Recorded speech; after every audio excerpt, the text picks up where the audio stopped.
I'm back with another episode of Analytical Perspective, Entertainment Edition, reviewing Grownish. Put your hands where my eyes can see.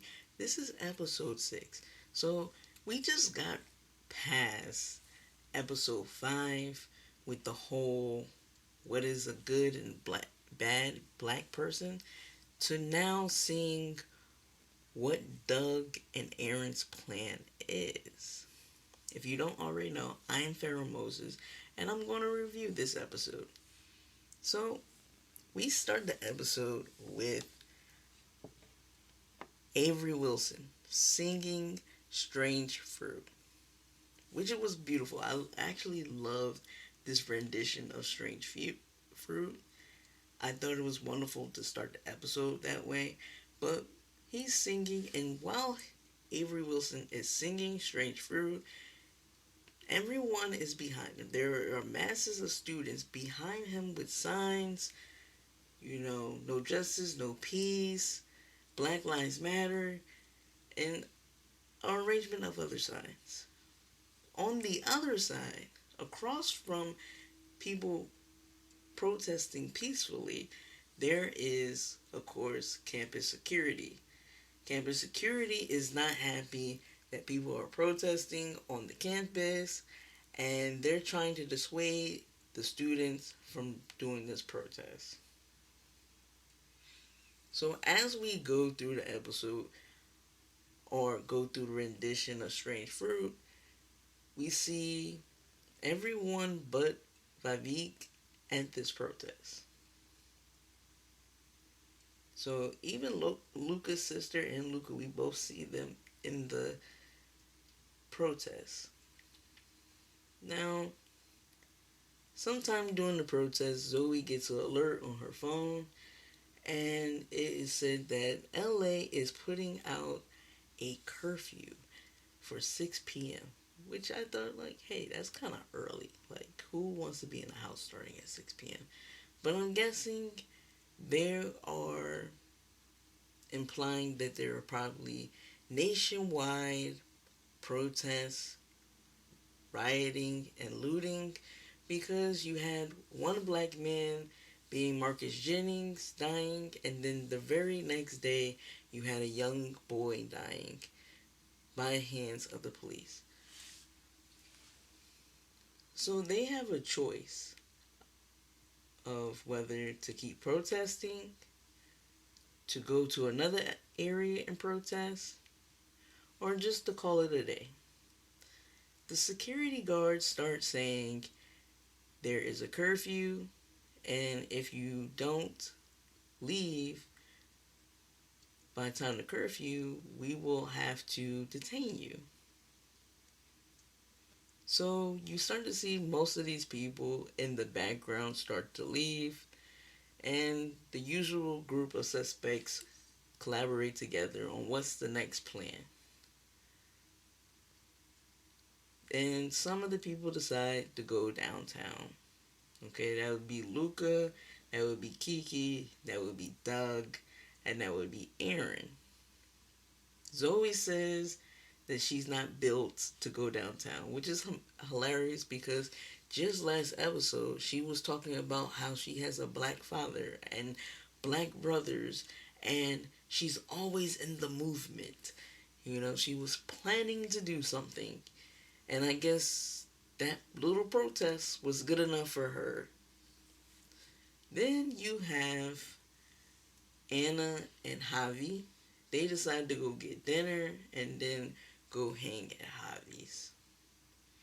Jazz says she can't go downtown because, she ain't in the mood for the rubber bullets. And then you have Nomi. Nomi is just like, nah, if I get arrested, then who will feed Luna? So she goes home with Jazz and Zoe. So I'm going to break off on the concentration because I want to talk about the people going downtown in one aspect and the Zoe Jazz, and Nomi in another aspect. So, starting out with the people who went home, Zoe, Jazz, and Nomi. They get home to talk about rioting. And during this conversation, Jazz and Zoe kind of feel a type of way about how Nomi is concentrating on the oppression and not the oppressors. Like, keep saying, hey, you know, I'm all down for people protesting, but I don't like people rioting and looting. Now, mind you, Nomi is saying this because Jazz is discussing her friends who are rioting and looting, and Nomi makes the mistake that some white people make by saying those people. And in turn, Zoe gets offended and starts quoting Martin Luther King that rioting is the language of the unheard. And she points out that Nomi has kind of racist thoughts. While Jazz puts tells Nomi basically that she has a limited scope of the way she sees the world. Which Nomi comes off and is offended. She's offended that her dear friends, her best friends, tend to believe that she's racist. And I honestly, when I first seen this scenario coming out, I felt like Nomi had a point. You know, she's Jewish, she is bisexual, she has a lot of intersections. Okay? And maybe, yeah, her scope of how she perceives the world is a little limited, but at the same time, those intersections are not easy to live by. She's a woman, she's Jewish, and bisexual, and whatever else there could be that limits her. Now, I'm not going to say that her oppression is the same as Zoe's or as Jazz's, but I felt the way that they interpreted it and articulated it to Nomi did put her in a position where she felt as though that they were implying that she was racist. You know, Zoe and Jess kind of try to bring it back to center and like, why are you tripping? You know, you've called me out before. I'm just trying to dictate to you a little bit what the actual situation is so you can better understand it and better internalize it. But Nomi is not really trying to hear any of that. She's not really trying to hear it because once she's been called racist, it's kind of like this conversation is dead. Like, how could you look at me and feel those things for me? What have I done to imply that I am racist or I think racist things? Now, I'm going to be straight 100. I don't think that Nomi is racist. I do believe that she carries notions that can be considered prejudice. And we must often dictate the difference between being prejudiced and being racist because they're not the same thing. Now, Jazz emphasizes even more to Naomi that she has a limited view about this type of protesting because she's white and privileged, and she points out that Naomi has white fragility. Naomi ends up walking away, calling her mother to discuss it, and her mother is rationalizing how Naomi is not a racist until her white fragility comes out. Okay, and when I say white fragility, I'm talking about the people who say we're taught to treat everyone the same, that they are colorblind, that they don't care if you're pink, purple, or polka dot, or point out that they have friends and family members of color. a history with civil rights activism, or talk about issues such as class and gender being equivalent to race. So that's what I mean when I talk about white fragility, but it goes a little bit deeper. White fragility is basically the disbelieving defensiveness that white people exhibit when their ideas about race and racism are challenged, particularly when they feel implicated in white supremacy. So Naomi fits that definition, and her mom fit that definition. And by just telling her mom what Zoe and Jazz had said, and her mom later coming out saying, you know, I don't see color, and Naomi having to correct her mom and saying that's problematic because that's saying that you don't see people in their entirety. Naomi Naomi learns that, maybe she does have a blind side. Maybe she is not feeling the whole embodiment of what the movement is really trying to say. Maybe she doesn't see the struggles that black people go through. So with that said, Naomi ends up going downstairs and hugging it out with Jazz and Zoe. And they realize, like, hey, our friendship can survive anything at this. We had a huge breakdown, but we're past it. And we all are learning about our strengths and weaknesses when it comes to issues like culture and stuff like that. So I'm gonna move on to Javi and Anna, because Javi and Anna have been having this weird relationship where Anna just questions everything that Javi does.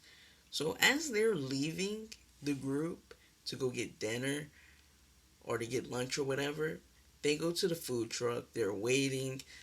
Two cops pass by and Javi says, "Thank you for your service," which there are black people behind him and they kind of give him the side eye. And Anna notices that they're giving Javi the side eye, but Javi is like oblivious to it.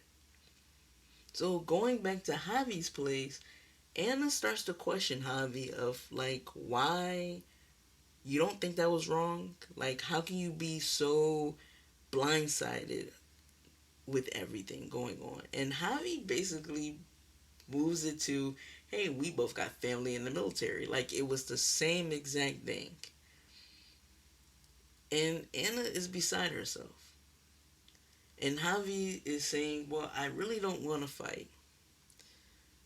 It wasn't until later in the episode when Anna gets a message that, you know, from Aaron and Luca and all of them about Kiki being basically tear gassed and stuff like that, that she questions Javi again about, you still don't think it was wrong to say that? And Javi reply or rebuttal to that is, Anna never really has a side. She just swings like the branches in the wind. And he mentions to her like, hey, you one day you were just working out with Dare, and now you're like, F the police. And Anna gets upset. And towards the end of this whole little debate that they're having, Javi just says, this is too hard. This relationship shouldn't be this hard, and we shouldn't be together. Now, I'm going to give you a quick perception that I have about this. I agree with Javi to a certain degree. I don't believe that he should have effectively said, thank you for your service. He probably should have just been silent in that moment, and then when he got into another surrounding, said it, because it was kind of disingenuous to the black people that he had just been protesting with. But I agree with Javi about Anna, because Anna never seems to be happy with Javi. Like, ever since she's been with him, she always questions his motives, the way he moves, the way he thinks. I mean, even from the point of him not wanting to have sex with her or him getting the gift that watched for her, she's always questioning him. And once you're in a relationship with someone who is always questioning you, you start to like feel like it doesn't matter anymore. It doesn't matter anymore because nothing I do will ever be right. Nothing I do will ever be satisfying for you. And I feel Javi on that. And I think Anna doesn't realize that she's even doing it. She doesn't realize she's doing it because of the fact that she expects Javi just to bend to her will. And even when Javi gives her a different interpretation of how to look at the situation, Anna just disregards it and is like, hey, no, my answer is right. My solution is right. You're instantly wrong. She never picks a side. And that's Anna for you. And I kind of knew that her and Javi were just going to be this little fail-safe relationship because how much longer could Javi stand being around someone that he can't ever satisfy? So I agreed with Javi that, yo, sometimes things are just not black and white. Sometimes there are gray areas. They're few and far between, but sometimes they are gray areas. Now, moving on to Luca, Kiki, uh, Doug, and Aaron. They're at the line with the police. The police have pretty much told them to go home. Kiela decides that she wants to rationalize with the police, and as they start to march towards her, she backs away in fear. And Doug is so brazen that he decides that I'm going to throw a drink. And afterwards, we see canisters of tear gas start to go into the crowd. The crowd starts to disperse. Kiela is actually having a hard time. She doesn't want to leave. All of this, they all decide that they're going to keep protesting. They're all going to be out there looking out for one another and everything like to that sort of point.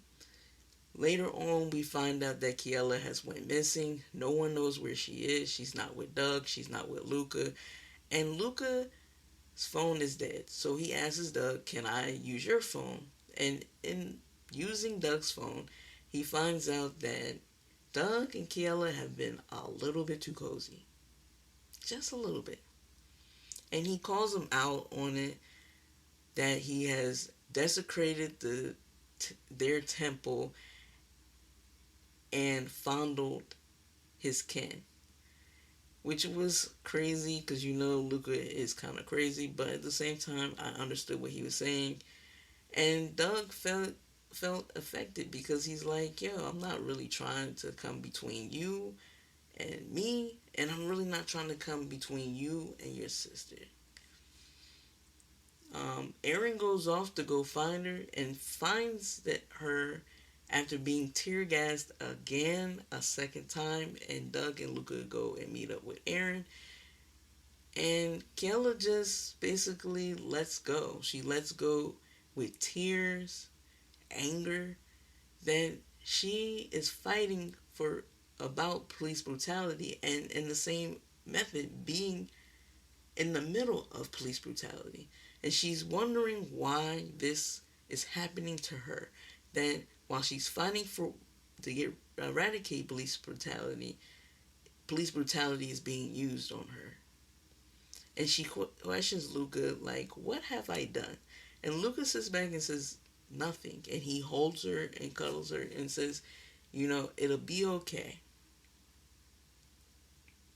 The next time we see them, they're back at the dorms, and we see Kiela go to her way. We see Aaron start to talk about that he has to go because Zoe has messaged him and he has to teach her about white fragility. We also see Luca and Doug farther up the hallway, and Doug apologizes. He apologizes because he doesn't want to come between brother and sister, and he admits that he was wrong. He should have known better. And I want to say that basically concludes this episode, but I do want to discuss something because every episode I usually give a little story about something that happened to me in my life. And I realized, like, when this first started becoming an issue, I felt the need to be more proactive and be basically an activist in a way. I already had a certain degree of political, local, and national standing, so I decided to use my voice and get involved with Black Lives Matter for my area. And I went that out and did the protests. And many of the protests that we did were marches. Now, at the same time, for my area, they put us through a lot of paperwork. And when I say a lot of paperwork, I mean we basically had to get permits for every march that we had in every locale that we were going to be in. And even with us doing that, we were still a target for white supremacy and racism because many of those times we would have cars that would try to interject themselves by going or traveling the wrong direction towards us. Uh, some of these instances were in front of police and not much was done. And I learned basically by doing these protests or being active in these protests that they are a nice beginning, but without legislation, you don't get much accomplished. And that's where I was more proactive in because I do have ties, political ties, that I could get things passed and help push it forward. Now, with that said, going back to college, during the time I went to college, there wasn't much of this Black Lives Matter kind of thing or Me Too movement. We were basically living our lives. And I realized as I get older that my generation had a great long time of just living our lives, not having to be really socially responsible because we didn't have to go through the detriment that previous generations had. I mean, if we think about most riots happening, most of them were under the context of a racial divide, white supremacy. We look at Red Summer from 1917 to about 1923, where you get uh, Rosewood and you get Tulsa, and you see that those black people are going through the same detriment with police and other white people. I mean, we look at 1960s, we see the police attacking protesters with dogs and fire hoses. We move up to even the Rodney King riots, when Rodney King was beat by the police, to even to the 2010s, where you start to get Trayvon Martin and you start to get Tamir Rice, Freddie Gray, Eric Gardner, and we see the continued trend. And I want to say I'm actually proud that there are people who want to be activists and change the world socially and change the dynamics between white and black and white and brown, black and brown, and anything else in between. But I also don't want us to forget that the change that we want doesn't stop at just protesting, doesn't stop at just making a tweet or a hashtag. It actually becomes more probable when you start legislating and you start holding your officials accountable. And if you can't hold them accountable, then you run against them. Or you find someone else to run against them that is more adequate for the job. I know that there are tons of people that every year, regardless of whether it's a presidential cycle or not, that feel like voting doesn't matter. Voting matters, okay? Because that is your life that you're letting someone else dictate how your life will go. And I also want us to make sure that we know the difference between what is a federal right and what is a state right. Because the Constitution dictates that certain things the federal government is over control of, and other things the states are control of. And we must hold both accountable for the change that is needed, that we would like to see, including policing, including economic distribution disparities, and anything else that we look forward to progress our lives. Now, I'm not going to get caught up teaching and preaching to you.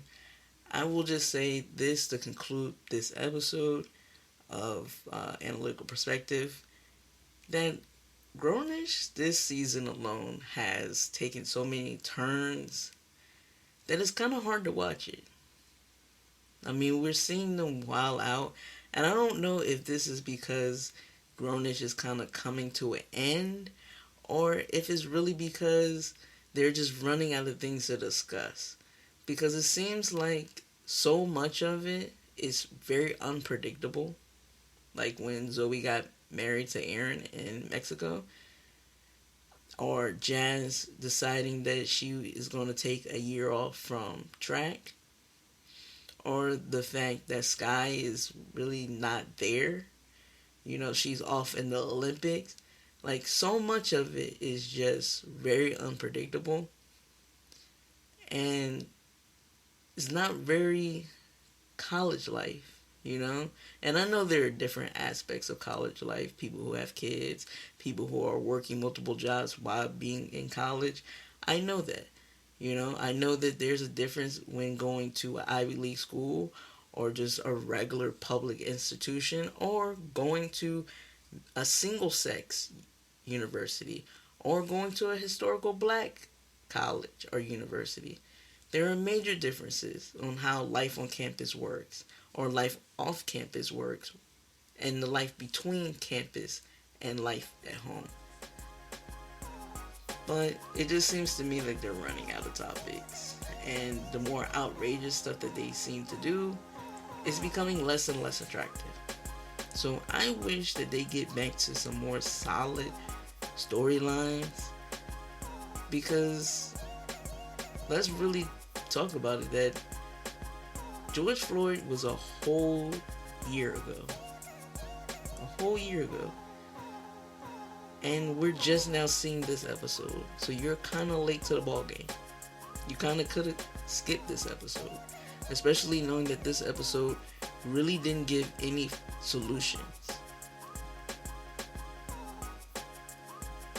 All it did was bring up anger and turmoil that, honestly, no one in the show worked through. So I'm going to give this episode basically probably a 4 out of 10. And that's me being generous, because I thought last episode was bad, but this one was a waste of 20 minutes.